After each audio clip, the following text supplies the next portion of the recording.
ભરૂચ જિલ્લા જેલમાં હત્યાના ગુનામાં આજીવન કેદની સજા ભોગવી રહેલા કેદીને 14 વર્ષની સજા પૂર્ણ કર્યા બાદ સારી વર્તણૂકના લીધે આજરોજ જેલ મુક્ત કરવામાં આવ્યો હતો।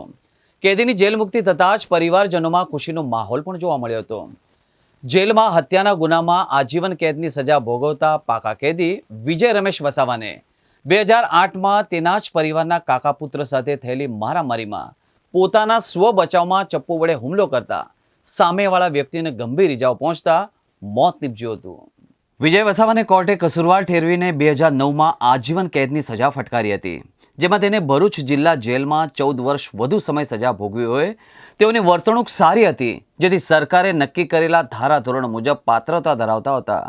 કલમ 473 મુજબ મજકૂર કેદીની વહેલી જેલ મુક્તિ માટે જેલ અધિક્ષક અને અધિકારીઓના અભિપ્રાય મેળવી અને જેલ સલાહકાર સમિતિના સભ્યો તરફથી પણ હકારાત્મક અભિપ્રાય મેળવી સજા ભોગવી રહેલા કેદીની વહેલી જેલ મુક્તિ માટે સરકારમાં દરખાસ્ત મોકલી આપી હતી, જેમાં સરકારે બાકીની સજા માફ કરીને વહેલી જેલ મુક્તિનો આદેશ કર્યો હતો। જેના અનુસંધાને આજરોજ ભરૂચ જિલ્લા જેલના ઇન્ચાર્જ અધિક્ષક રાઠોડ અને જેલ અધિકારીઓની ઉપસ્થિતિમાં જેલ મુક્ત કરીને સારા અને ઉજ્જવળ ભવિષ્યની કામના સાથે તેને વિદાય આપવામાં આવી હતી।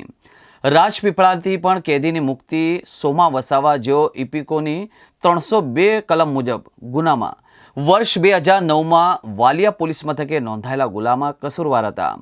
તેમને એડિશનલ સેશન્સ કોર્ટે ફાસ્ટ ટ્રેક ભરૂચની અંકલેશ્વર કોર્ટ દ્વારા ડિસેમ્બર 2010માં આજીવન કેદની સજા કરવા સાથે ₹5000નો દંડ કરવામાં આવ્યો હતો અને તેમને પણ સારી વર્તણૂકના કારણે જેલમાંથી મુક્ત કરવામાં આવ્યા હતા। ભરૂચ જિલ્લા જેલ ખાતે આજીવન કેદની સજા ભોગવી રહેલ પાકા કેદી વિજયભાઈ રમેશભાઈ વસાવા છેલ્લા 14 વર્ષથી સજા ભોગવી રહેલ છે। તેઓને BNSSની કલમ 473 મુજબ વહેલી જેલ મુક્તિ અંગે સંબંધિત અધિકારીઓના અભિપ્રાય મેળવી જેલ સલાહકાર સમિતિ તરફથી હકારાત્મક અભિપ્રાય મેળવી વડી કચેરી ખાતેના પોલીસ મહાનિર્દેશક નાઓના અભિપ્રાય સહિત સરકારશ્રીમાં દરખાસ્ત મોકલી આપતા સરકારશ્રી તરફથી મજકૂર કેદીની બાકીની સજા માફ કરી વહેલી જેલ મુક્તિના આદેશો કરતા આજરોજ તેઓને જેલ મુક્ત કરવામાં આવેલ છે। મારું નામ છે વિજય રમેશભાઈ વસાવા। મને 2008માં ભરૂચ નામડા સેશન કોર્ટ ભરૂચ તરફથી મને આજીવન કેદની સજા આપવામાં આવેલી હતી, જે રોજ આજ રોજ 14 વર્ષ પૂર્ણ થતાં મને જેલ મુક્ત કરવામાં આવેલો છે, જે બદલ મેં વહેલી જેલ મુક્તિના 473 મુજબ MP રાઠોડ સાહેબના હસ્તેથી જે પ્રોસેસમાં જે દિવસના હસ્તે મને જે વહેલી જેલ મુક્તિ કરવામાં એમનો ખૂબ ખૂબ આભાર પાઠવું છું, જેઓ ભરૂચ જિલ્લા ખાતેના MP રાઠોડ સાહેબનો ખૂબ ખૂબ આભાર માનું છું।